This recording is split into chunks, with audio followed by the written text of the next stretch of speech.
seriously can't believe that we're in the final saga of One Piece. Not even just the final saga, we're just in One Piece where we have another Gear 5 or like someone who's like being Luffy in One Piece. Bonnie, I would have never predicted she would have had Gear 5. I should say be able to access Gear 5. Definitely interesting. But One Piece chapter 1121, damn, it's getting hard to keep up with these numbers. Probably gonna be the shortest chapter review I ever do because not a lot happened. There's a lot of dialogue, but there's just like there's some pieces in it. Obviously that's amazing. We're just gonna jump straight into it. First things first, Miss Nami. Nami. Oh, no, you didn't have to do that. Nami Swan. I'm sorry. That's the W drawing though. So anyways, so chapter picks up with the Luffy fight with Saturn, and bro, I'm not gonna lie, bro, the Gorosei are going out bad, bro. Like genuinely, it doesn't make sense. I don't understand why they got hyped up to be this like this whole force of just evil, and they're just getting their asses kicked. All of them are. It's honestly, it's insane to see. In all honesty, it's insane to see. Him and Saturn are going back and forth. It's him, Saturn, and then Dory and Bragi are also in the fight as well. And then in the next couple panels, we see Bonnie is getting back up with Gear 5. And you know, a couple chapters ago, she was huffing and puffing because she couldn't handle the, you know, being Gear 5. She was like, what was it? Being free was too exhausting. She gets back up with Gear 5 and she's going in pounding Saturn as well. And it's kind of funny too, because like Luffy's gearing up to like hit him, and then the next panel over, it's Bonnie turning into Gear 5, and Luffy, he just looks over at her. He's like, it's just like I look-y forgot about you. Like, oh, you're back. But yeah, Saturn notices that Bonnie's getting back up though, and he's getting ready to hit her one of her poisonous claws, and then out of nowhere, Luffy just hockeys up his hand and punches it away instantly. Then he's like, oh yeah, gosh, Bonnie, let's go, you're back, let's do this. Now in the next panel over, we see that Vegapunk's message is still playing, and honestly, I think in the last chapter, I thought that was the end of the message, but no, it's actually still going on. Then he begins yapping about how a day of awakening will come when all the secrets of the voice century will be revealed, and when he says that, we see manga panels of Shirahoshi, Vivi, we get a panel of Skypiea with more dialogue of him saying that power is still out there, and then obviously showing them and showing like, yeah, like the power, like that, like the ancient weapons. One of them is an ancient weapon, Poseidon, Shirahoshi, and then Vivi, she's just a Nefertari, which Imu's somehow connected to the Nefertari, so it's like might be like a love triangle going on there somewhere. I have no idea. Vivi's important because she's a Nefertari, and the Nefertari is important. Aside from that, he's not really saying anything important to us because we knew all this. Like, he's saying all this to the civilians, to like the people who are just either brain dead or brain dead to like what's going on, because you know the voice century is the voice century for a reason. No one knows about it. But he goes on to say, those with rare and unique racial ancestry are relentlessly persecuted and slaughtered today due to some mysterious quirk of the future. And then when he says this, we get another panel of Kuma and all the experiments he was going through, a panel of Whitebeard. It's like, I mean, he wasn't. Wait, okay, I just had to make sure because like him saying that, I was thinking like, wait, is he part of a race? I could have sworn he was just a human. He was just big as fuck, and he probably just has some like giant DNA somewhere in him. But yeah, he's literally a human. So I guess he's kind of just talking about like the unique racial ancestry, because like obviously Whitebeard being that big, he's definitely related to giants in some way, or like it's just like that's also the thing, because it's like if a giant, okay, this is gonna sound crazy, right? If a giant had sex with a human, right? You see what I'm getting at? Say the man was a giant, the human was a female, right? How does that even make any sense? Or you could say, it's an anime and I know this, but like when you think about it logically, does that not just like, intrigue you in some way? Wait, whoa, oh my gosh. I gotta stop making videos. I didn't mean it like that.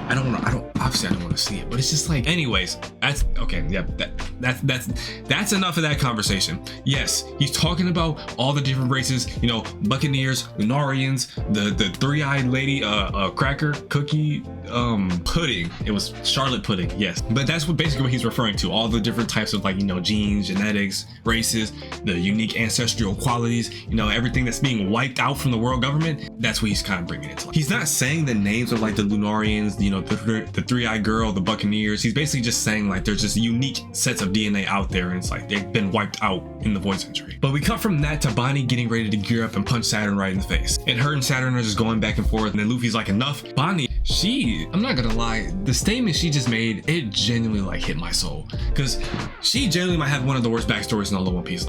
Kuma himself has a bad backstory, a horrible backstory, but just the fact that Bonnie is just a part of that, it just makes it even worse. What she was saying, like, this is basically what she said. How dare you? All these things you did to daddy, what you did to mommy, how dare you call yourself a god? Real gods exist, real heroes too. All I ever wanted was for the three of us to live in peace. Being alone for so long made me want to die, but I kept going. Then she gears up for a liberating Nika punch, and her and Luffy punch Saturn to fucking Saturn. Like, he's gone. And we know this because Luffy literally said, oh yeah, we knocked him so far. Like, Saturn is out of the picture. That brother's gone. You're getting mopped up by children. It's sad. Oh, and don't let me forget about my nigga, my man's the Iron Giant too. My man's right there. He was putting in work too. He hasn't even used his special attack he was talking about. I just realized that. He didn't use it in the chapter. Still hasn't used it yet. There's still so much more Egghead left. That is nuts. He didn't use it in the chapter. Like, yeah, they knock Saturn away. He's bleeding. They knock off some claws, some nails, some parts of his face, some parts of his beard. He's, like I said, he's gone. But we get a little picture from Water 7 there too as well. Then we get a little picture with Caesar, and he's arguing with Judge, so I'm assuming they're on with Mads somewhere. Then we get more dialogue with Vegapunk saying that I have faith in science, and basically that the truth will be revealed, and that a new age is going to dawn, and all the old hags and all this old stuff, like, it's going to come to pass, and that today there are certain people that cannot be oppressed. He ends it right there, and they're all celebrating because they got Saturn away, and that he's literally cooked. He's flying away. And then Dory and Bragi notice that the Sunny is literally just floating in the sky. Like, they knock him away, and Sunny is she's just going across the sky like nothing's happening, and they're all freaking out. Usopp obviously like, oh my gosh, I'm gonna die. Can we please get this man a buff and some fucking balls? I'm sorry. Usopp, my bad. Not really. You need some balls. You actually gotta grow some balls. Some bigger ones. Please. For the love of God. If you say something like, oh my gosh, like, oh, black people are getting set so far back because this guy, he's just, I'm joking. I don't want to make this about race. Just stop complaining. Stop being a bitch. I'm sorry.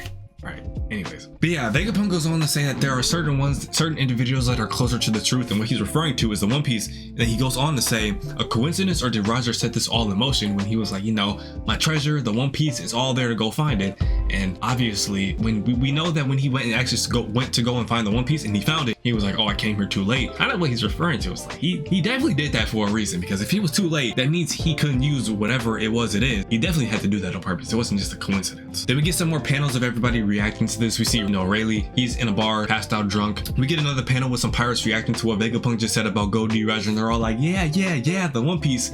All fighter pirates that are literally, they're not even in contention to find the One Piece. I don't know why they're getting excited. Then we get some more panels of everyone else. We get a panel of Hachinosu, and Blackbeard is still not back from his fight with Law. Basically, the timeline I remember with Blackbeard, like where he probably still is, Garp already went to Hachinosu to save Kobe, so he wasn't on Hachinosu, which means he's probably was still mid-fight with Law, and he's either on his way back from that, or he ran into some trouble along the way. Either one of those could be possible. Then we get another panel of the red-haired pirate ship, and you know, Shanks, obviously, he's drunk as well. We get another panel of Emperor Buggy and all his freaking meat-riding gremlins and henchmen are just dick riding him like, Buggy, yeah, like Chairman Buggy, you know, you're so good. And you know, it's just like, you know, W Buggy. Honestly, I wouldn't be surprised if he somehow ended up finding the One Piece first. Or maybe like he gets there, he turns around, and then like everyone is just behind him chasing him to get the One Piece, and he just like freaks out and runs away. That would honestly be insane. Or like he eats the One Piece and it's just some like ultimate devil fruit or something that like resets the world and makes it right. Who knows? Yo, wait, that would low-key, that doesn't even make any sense.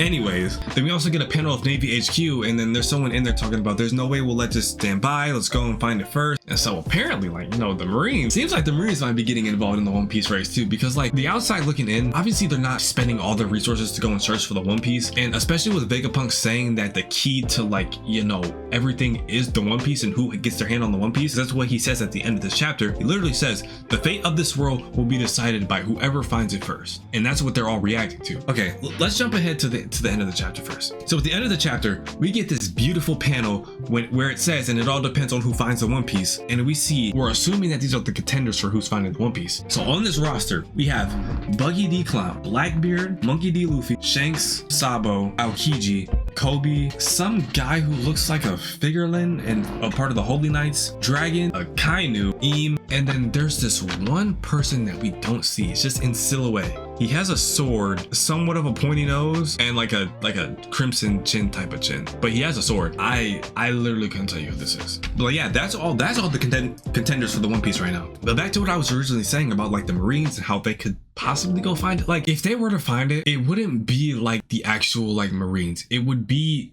Kobe's group, Sword, who would probably end up going to go find the One Piece, which I honestly think would be the case. Like Kobe being the captain of a ship with Helmeppo, all his other people, and them going to find the One Piece. That's what I low-key think it would end up. But what do you guys think though? Because we got, assuming that's what that panel's supposed to mean. Those are all the runners up for who's going to go find the One Piece. And whoever that silhouette is honestly a curveball, because like as far as we don't know anybody else in contention of finding the One Piece aside from displayed in that panel. Aside from the Figureland guy, I don't know why he would be looking for the One Piece as well. That's kind of a curveball too. Kind of the same thing with Aokiji. Not necessarily for like, because like he's affiliated with the Blackbeard Power, so you would assume that like he would be helping them. Like if they all, like everyone on that list wants it all for their own personal reasons, obviously, I wouldn't see why Aokiji would be up there for like personal reasons. But like, who knows? But yeah. Who do you guys think is going to end up winning the race for the One Piece? And who do you guys think this guy in the silhouette is? Let me know down in the comments, and please hit the sub button. And I'm pretty sure throughout this whole video I have been looking down and at my screen and not the camera. I apologize. I'll make sure I look at you in your eyes next time. I'm sorry. I'm weird. Guys, I'm ending the video. I'm sorry.